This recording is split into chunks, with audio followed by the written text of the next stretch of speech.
Question number 10, the Honourable David Parker. Thank you, Mr Speaker. My question is to the Minister of Economic Development.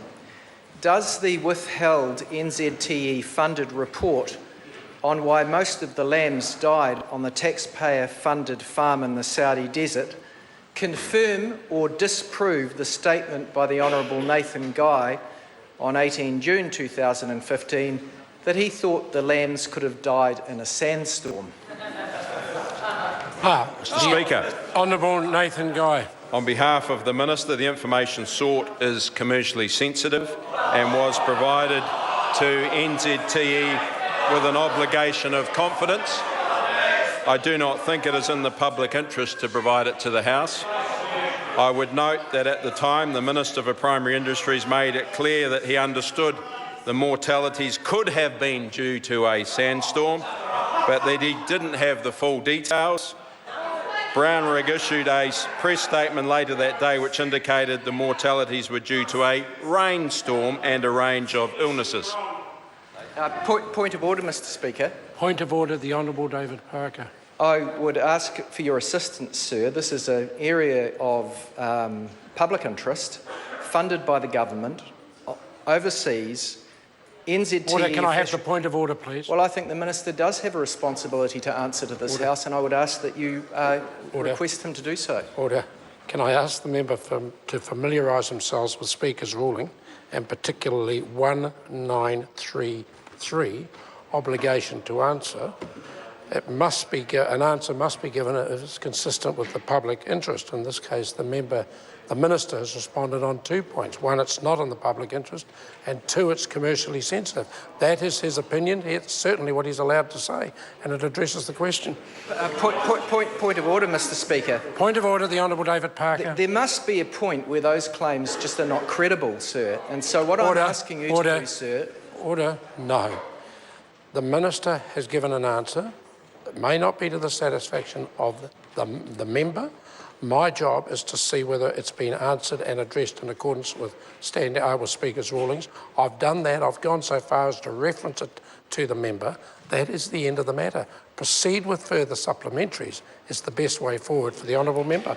Supplementary? Supplementary question, the Honourable David Parker. If it wasn't a sandstorm in the desert that killed the lambs, does the report show whether poor maternal ewe health caused by heat stress or an unsuitable diet contributed to the 80% lamb death on the farm in the desert funded by the New Zealand government?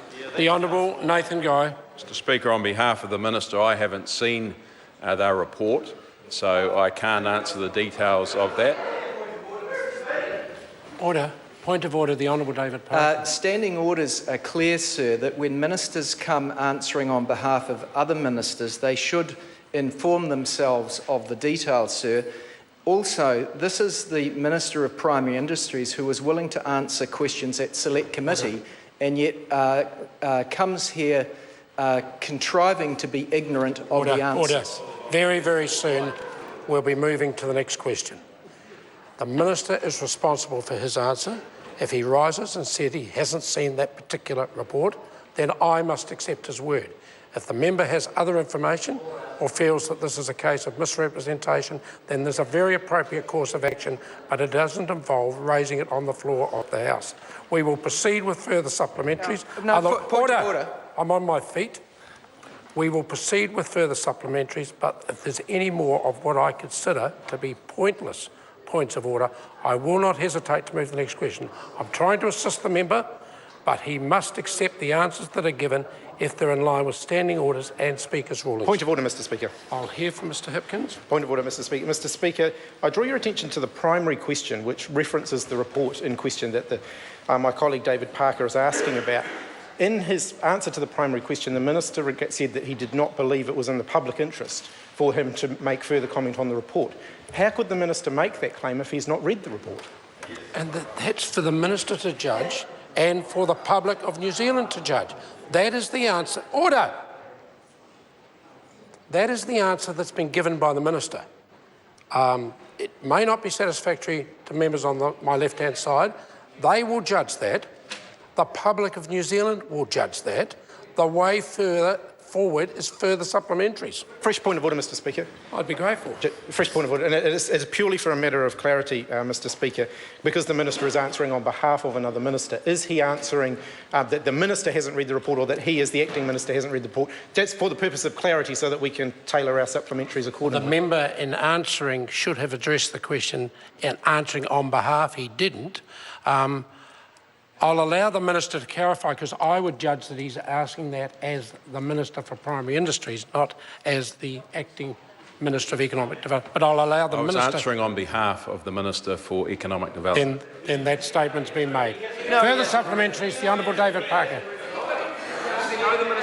Order. Honourable David Parker. Point of order, Mr Speaker. Point of order, the Honourable David Parker. Mr Speaker, I accept your ruling that, according to early Speaker's rulings, it's for a Minister to decide whether something is in the public interest. Could I have a point of order then? But I asked you to reflect on whether it's right for you to say that it's fair for the Minister to say that he hadn't read the report, given that the report is in the primary question. Order. I didn't say it was fair for the Minister to say he hadn't read the report. I'm saying that the Minister did state that he hadn't seen the report. The Minister's responsible for the answer, not me as Speaker. Further supplementaries? Well, supplementary. Point of order, sir. No, we are now getting... Well, there are Speaker's rulings on this, sir. Well, if the member wants to quickly refer me to one, I'll have a look at it. Yes, Speaker's rulings say Number? that... yes, I'll give it to you, sir. Speaker's ruling 168, number 1, actually, Mr Brownlee. 168, Order. number I 1, require silence from my right-hand says that side. Ministers should be in a position to answer supplementary questions. Now, given that this was about an NZTE-funded report, the Minister, answering on behalf of the other Minister, should be in a position to answer questions about the NZTE-funded report. Order. Otherwise, it's pointless asking questions. Order. The Minister is in a position to answer the questions. He's then... Order. He's then not answering them to the satisfaction of the member. That frequently happens in this House. Does the member have a further Order. Does the member have a further supplementary? Does the member have... Is the Speaker, sir, point of order, is the Speaker now making a ruling? No. I'm asking, Mr Speaker, for a ruling as to whether you are making a new ruling as Speaker that Ministers don't need to have read the report in the primary question and can now just say, I didn't read the report, therefore I don't need to answer. No, I'm certainly not saying that. And the member's now trifling with the chair and wasting the time. I am certainly not saying that Ministers can come to the House ill-prepared. If they come to the House ill-prepared, that's for the members of the opposition to judge, and it's for members of the public to judge. Now, if the member has a further supplementary, I will hear it, but otherwise I'm very tempted to move to the next question immediately. Order. Supplementary. Order. I don't want another interjection from that member this question time. It's been consistent. Supplementary. Order. I'm on my feet. There have been consistent interjections from the member. That will be the last one for this question time. Supplementary. Order. I have ruled. Supplementary. Point of order, sir. What is the point of order? Sir, I have been out of this chamber for the most of the question time. I cannot accept that comfortably. Order. Order. No. Order. I apologise to the member. If I've been hearing interjection from that area, I didn't realise the member had not been here. So if it's not him, it's somebody in his very near vicinity, and I immediately apologise to the member.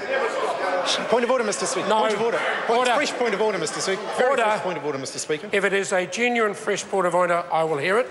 But if it's the member continuing to waste the time of this House, very different issue. Very different issue, Mr Speaker. Mr Speaker, you just warned a member that if he would interject further, you would ask him to leave the chamber. While you were on your feet doing so, there was significant interjection from the Leader of the House. Does the same standard apply to him? Order. There has been significant interjection from both sides of the House through a number of point of orders. To sort out one side at this stage, I don't think would be appropriate. I should perhaps be dealing... Order. If I addressed Dr David Clark the wrong way, I have apologised. That is the end of that matter. Further supplementary. Supplementary. Is this a point of order or supplementary? It's a point of order, Mr. Speaker. Point of order, James Shaw. Mr. Speaker, I wonder if you can help me with this. That in reference to the standing order that you just referred to, where Mr. Parker said that ministers should come prepared to respond to questions, to the primary question, and you said that if they weren't prepared, then that was a matter for public judgment. Does that mean that when the standing order says that they should come prepared, that there is no consequence if they don't, other than the court of public opinion, so to speak? Yep. If ministers come ill-prepared and don't ask questions to the satisfaction of this House, the public are also watching. They will then judge the performance of ministers. It's been like that ever since I arrived here. Supplementary question, the Honourable David Parker. Given that his government was warned that flying heavily pregnant sheep to a farm in the hot desert was risky, why did he allow his government department to proceed with and fund this ludicrous plan? The Honourable Nathan Guy. Mr. Speaker, on behalf of the Minister, this is about a food security partnership and an agri-hub to showcase New Zealand technology. And it's a prudent long-term investment that this government has decided to make. Supplementary. Order. Supplementary question, the Honourable David Parker. Isn't the ultimate shame of this whole saga that even after dishing out a $4 million bribe, building a $6 million farm in the desert... Order. I will determine it, but if it's an inflammatory type question, it'll possibly get an inflammatory answer. Carry on with the question. And spending $1 million flying sheep, his government has now admitted that the deal won't even get the FTA that he was wanting to get across the line completed. The Honourable Nathan Guy. Mr. Speaker, on behalf of the Minister, I refute those allegations. This is about a food security partnership, an agri-hub. This is about showcasing 30 New Zealand companies and their goods and services and what we have to offer to the Gulf state. Supplementary. Order. Order. Before I call the member for his supplementary, can I ask that members on my left-hand side also listen to the answer? The Honourable David Parker.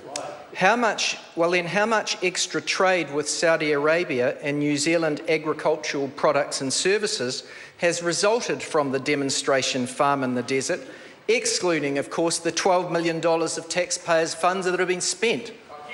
The Honourable Nathan Guy. Well, Mr. Speaker, on behalf of the Minister, what that member doesn't seem to appreciate is this is about a long-term investment that we are prepared to make. A food security partnership showcasing New Zealand technology, and as a result of this... Order. There is just no point in continuing with an answer. Supplementary question, the Honourable David Parker. Given the Minister's recent experience with inflatable sheep, did he consider using them because they might have a better survival rate? The Honourable Nathan Guy.